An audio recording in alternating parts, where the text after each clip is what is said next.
10분 성경 공부 시간입니다. 한국의 향린 장로교회와 캐나다 노바스코샤 브루밍 처치를 섬기고 있는 주선민 목사입니다.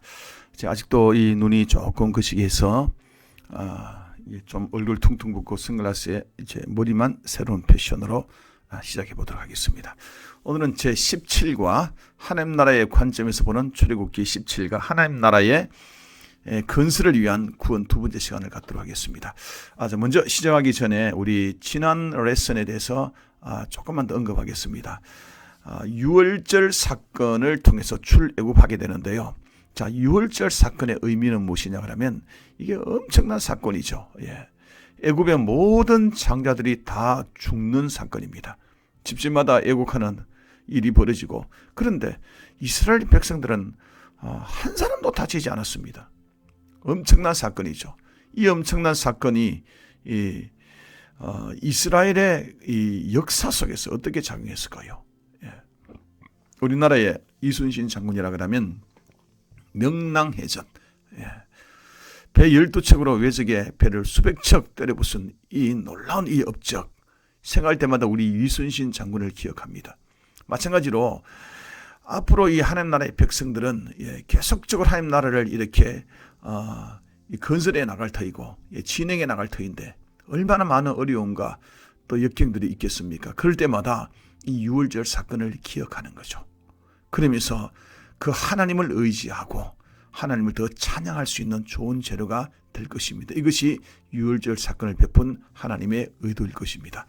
자, 오늘은 홍해 사건의 의미를 살펴보겠습니다. 자, 출애굽기 14장에서 15장 21절까지인데요. 출애굽한 이스라엘 백성들은 금세 사면초가에 빠집니다. 앞에는 홍해가 가로막혀 있고 뒤에는 애굽 군사들이 막 쳐들어오고 있었습니다. 정말로 난감한 사면초가에 빠졌을 때에 하나님은 모세에게 지팡이를 잡고 손을 펼쳐라 라고 하십니다. 그러자 심한 바람이 불어서 홍해를 가르고 바다 밑에 땅을 건조시켜서 200만이 되는 이 많은 백성들이 다 건너가게 되었습니다.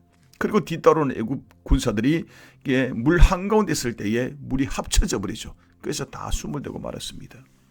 이걸 이스라엘 백성들이 다 보았던 것입니다. 이것을 보고 하나님을 찬양합니다. 이 찬양시가 출애굽기 15장에 나옵니다.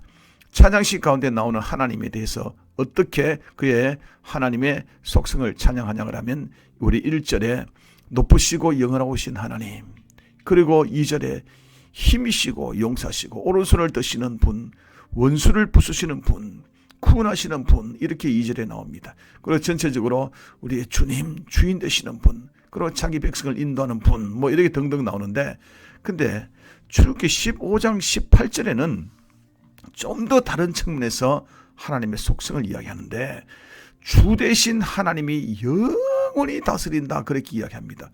왕이 되셨다는 것입니다. 출애굽기 15장 18절입니다. 여호와께서 영원무궁하도록 다스리시도다. 여러분, 다스리는 것은 누가 다스립니까?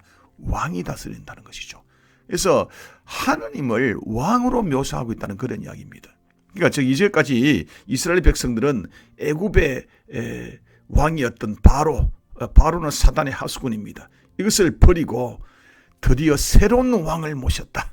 누구냐? 여호와 하나님을 새 왕으로 모셨다는 것을 선포하는 그런 이야기입니다. 출애굽기 15장 21에서 18장까지 쭉 진행하다 보면 하나님께서는 구원을 다루는 부분에 있어서 홍해 사건, 이것만 구원이라고 다루지 않고 초기의 광야 생활 모든 여정들을 구원의 범주에 둡니다. 여러분, 그 이유가 뭘까요? 이는 구원이라는 것이 한 사건, 한 시점에 머무는 것이 아니라 과거에 구원받은 일, 홍해 사건에만 머무는 것이 아니라, 비록 우리가 구원받았지만은 구원은 계속적으로 이루어져야 된다는 것을 말해주는 것입니다. 초기 광야 생활의 의미는 하나님의 보호하심을 떠나서는 자기 스스로 힘으로 결코 살 수 없다는 것을 깨닫고 훈련받는 기간입니다. 따라서 구원의 범위는 건져내시는 것과 인도하심까지, 건져내심 더하기 인도하심까지, 이 모든 범주를 구원이다라고 하는 것입니다. 오늘날의 우리 구원이다 그러면 흑암의 권세에서 건진받는 것, 하나님의 자녀되는 것, 하나님의 백성이 되는 이 사건 외에 장차 완성될 하나님의 나라 이룰 때까지 하나님의 인도하심을 받는 모든 범주를 구원이다 그렇게 이야기합니다. 그래서 신약 성경에서는 이 구원을 세 가지 시제로 표현하고 있습니다. 이미 구원받았고, 그러니까 죄와 사망의 권세에서 해방돼서 생명과 성령의 법으로 하나님의 자녀, 하나님의 백성이 되었다는 거죠.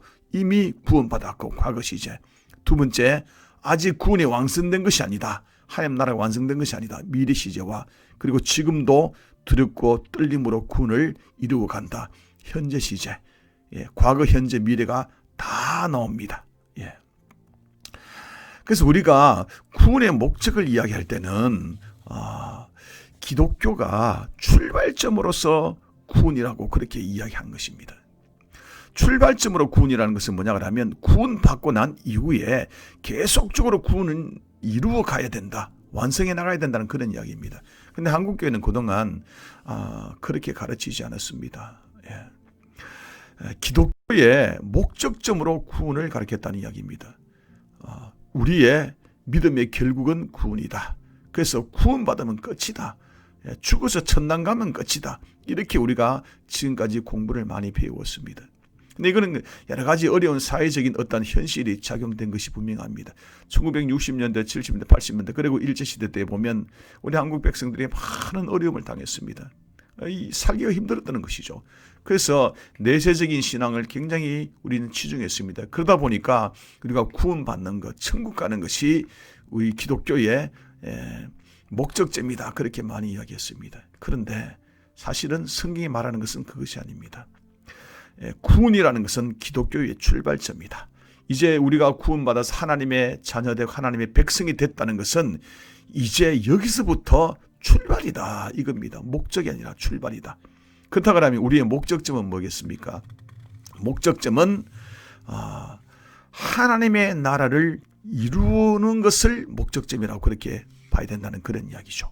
그래서 우리가 구원을 이야기할 때에 어디서부터 구원을 받는가 또 중요하지만은 또 어디로 가야 하는가, 어디로의 구원이라는 것이 이것도 중요하다는 이야기입니다. 그래서 우리가 구원을 생각할 때에 우리가 죄로부터 구원을 받았다는 것도 중요하지만 우리는 이제 하나님 나라를 위해서 살아가야 한다는 이 전체적인 과정의 구원이 중요하게 다뤄져야 한다는 그런 이야기입니다. 때때로 우리는 구원의 그 순간적인 간격을, 구원의 간격을 말할 때가 많습니다. 그거 중요합니다. 아주 중요하죠.